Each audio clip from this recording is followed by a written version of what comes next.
तर आता राशन हे अपुरं, काहींच्या पूर्ण पावत्या काढलेल्याच नाही, म्हणजे काही नाही ना, लोकांच्या काय असतील ती, आणि मग त्याच्यामुळे इथं राशन कमी असल्यामुळे लोकांनी ठेवलं. पुढे आपले रेशनवाले कोण आहेत, मालक कोण आहेत? बोला सर. तुमचं काय नाव? इकडे या जरा. आपल्या तुम्ही बसा ना. नाही तुम्ही बाबा. मी पण बसतो, तुम्ही बसा ना. काय त्याच्यामध्ये काय नक्की एवढी ओरड केली, काय नक्की तुमचं म्हणणं काय आहे ते बी सांगा. नमस्कार सर. वाणी साहेब. एक मिनिट. वाणी संदीप उतरडे. उत्तरडे साहेब आणि वाणी पण म्हणजे चांगले पत्रकार आहेत. चांगले बरं, मग ते लवकर त्यांच्यापर्यंत पण पोहोचवा. पोहोचणे. आणि आमचे दुसरे पत्रकार आमचे मित्रच आहेत, तुम्हाला आम्ही पंढरी.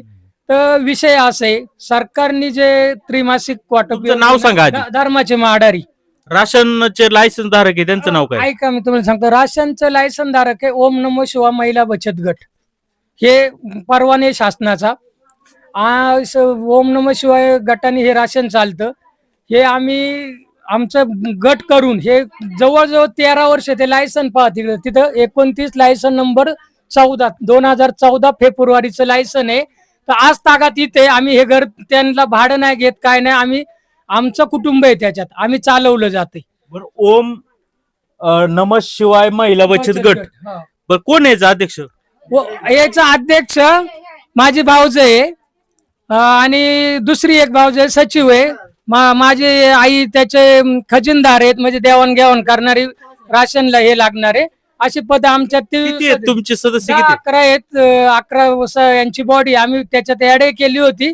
ऍड झाले का नाही त्याच्यावर आम्ही चौकशी केली नाही. तर आम्हाला सगळी बॉडी तुमच्या घरातलीच का? घरातलीच आहे. शासन मान्य आहे हे. तर हे 2014 पासून चालते. आता विषांतर काय झाले का, लोकांचा थोडा गैरसमज झाला. राशन प्रत्येकाला महिन्याच्या महिन्याला वेळेवर पोहोचते, प्रत्येक गोष्टी होत्यात सोयीनुसार. थोडेसे डिवाइड, आजही काही गावांना राशन जूनचं भेटलेलं नाही, गाड्या पण आलेल्या नाही. आपल्याकडे थोडीशी छोटं गाव असल्यामुळं ते टाकल्या गेलं. तर आमचं वितरण पण चालू आहे. पण वितरण चालू असताना गावचं आता मशीनचा, आज भाऊ तो फोटो आण, मशीनचा व्यत्यय. पावतीवाले थांबवलेत, पावती जे झालेत त्यांचं आत्ता वितरण काटा चालू आहे. 3-3 महिन्याचं इथं लोकांना वितरण पण झालेले, काहींना 2 महिन्याचं झाले सोयीनुसार. ते काय आता लगेच 3 महिन्याचं दिलं. हे मशीन ग्रीन होत नाही, प्रॉब्लेम आहे. खोडदला आमचा एकच ऑपरेटर आहे, त्याच्याशिवाय त्यांनी घेऊन बोलावले. मशीन आहे का मोबाईल? नाही ते मशीन आम्ही तिकडे मशीन कुठे?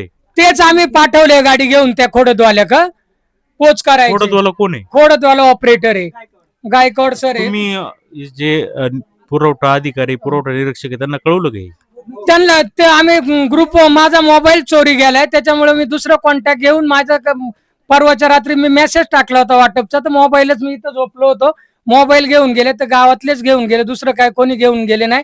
माझ्या कामात आणलाय व्यत्यय. तुमचं पॉस मशीन कधीपासून बंद आहे? पॉश मशीन साहेब 6 तारखेला व्हिजिट झाली, तेव्हा आरडी ग्रीन होत नव्हता. आणि त्याच्या आणि ते कस तरी त्यांनी इथं येऊन सांगितलं होतं का पॉश खराब आहे. आणि हे तर ते मी जेवढं शक्य आहे तेवढे बाकीच्या लोकांना अजून एप्रिल मे जूनची मुदत तारखेपासून बंद आहे पॉस.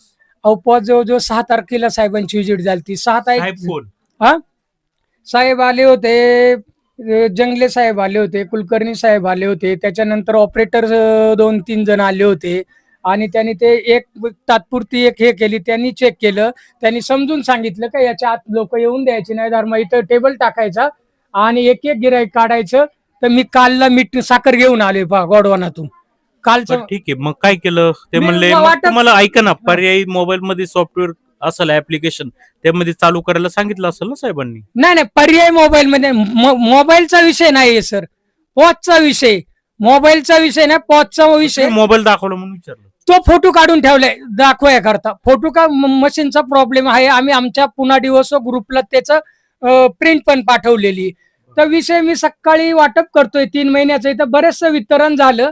तर तो पोरगा जो आता तुम्ही म्हणले ना, त्यांनी डायरेक्ट शिवीगाळी केली. आत्ताच्या आत्ता मला राशन पाहिजे, पावती नाही, मशीनचा प्रॉब्लेम आहे. माझ्या वडिलांवर धावून आला, जातीपातीवर आयमाय काढली आणि व्यत्यय आणला. आणि मी एकतर इथला तंटामुक्ती अध्यक्ष आहे, दुकानदार पण मी चालवतोय.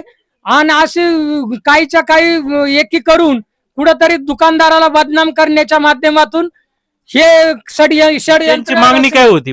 त्यांची मागणी काहीच नाही, वाटप चालू आहे आपलं. न झालेल्या पावत्या, झालेल्या पावत्या, गेलेल्या पावत्या, त्याच्यात काही राहिलेलं आहे असं टॅली करून इथं समोर बसलो होतो. त्यांनी व्हिडिओ घेतलेत आणि त्या व्हिडिओद्वारे काटा तिथं टांगलेले. मशीन स्टॉप असले, मशीन सुरळीत झाल्यावर मशीनचं काम होणार आहे आणि वितरण सुरू होणार आहे. वितरणाची अजून काय मुदत खूप काही बाकी आहे. पण हे लोक हुमरी तुमरी होतात, शिवीगाळी करतात. वाटप मध्ये अनेक व्यत्यय आणल्या. पहिल्या वेळी साहेबांना व्हिजिट घालायची. त्यांची मागणी काय होती ते सांगा ना. त्यांची मागणी काहीच नाही, फक्त हे दुकान स्थलांतरित करायचं, कब्जा मिळवायचा आणि कुठंतरी गालबोटला ते अध्यक्षबाई अशिक्षित आहेत, त्यांना एकाचं दोन सांगतात आणि हे आम्ही चालवलेले. कोण आहे अध्यक्ष? अध्यक्ष आमचे सुनीता किसन आडरी भाऊजे. तिला काही हे करतात. आम्हाला अध्यक्ष हे बदलून घ्यायचे, थोडस आम्हाला हे वितरण करायचे आणि या पद्धतीत चालू असताना लोकांना जे सोयीनुसार धान्य देत होतो, कोण म्हणते परमिट, ते आम्ही मान्य केले. आम्हाला 2 किलो 3 किलोचं प्रमाण आहे ना, मग काही काय करतात 5 किलो झालं. 1 मिनिट तुम्हाला थांबवतो. जर तुमची पॉस मशीन बंद आहे सगळं, हा, मग तुम्ही कसं काय हे राशन देताय? सर काय झाले, झालेल्या लोकांचं पावत्या झालेत ना, त्यांच्या नोट करून ठेवलेत ना, मग त्यांचं वितरण रेशन देण्याच्या आधीच पावत्या तयार का केल्या?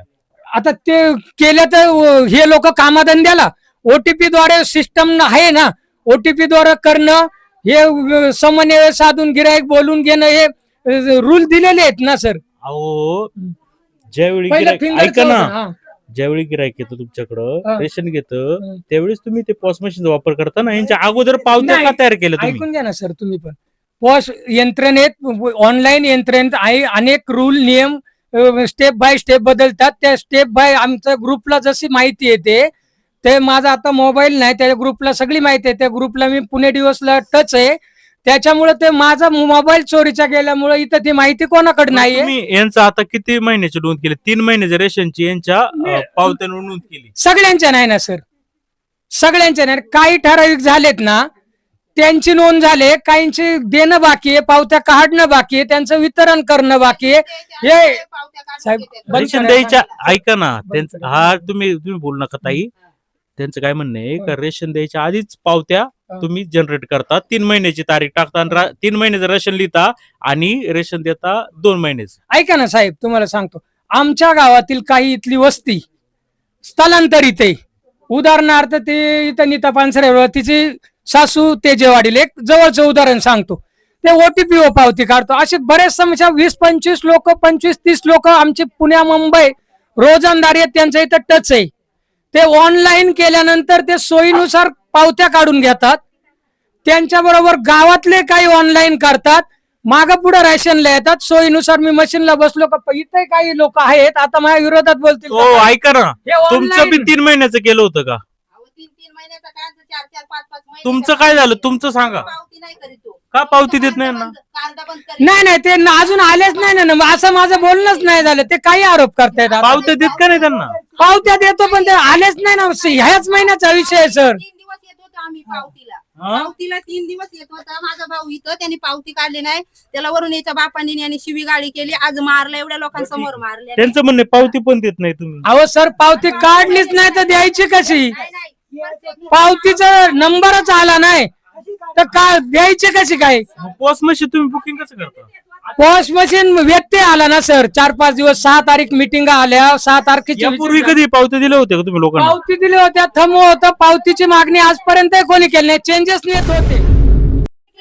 सर काय झालं, पावती मागत होती, प्रत्येक महिन्याला पावती मागायची, पण धर्मा काय पावत्या द्यायचं नाही, हे बाकी सत्य आहे. अहो नाही सर, कोणी आता काय आरोप करेल? तुम्ही कोण? अध्यक्ष इकडे ये ना, तुम्ही अध्यक्ष आहेत का?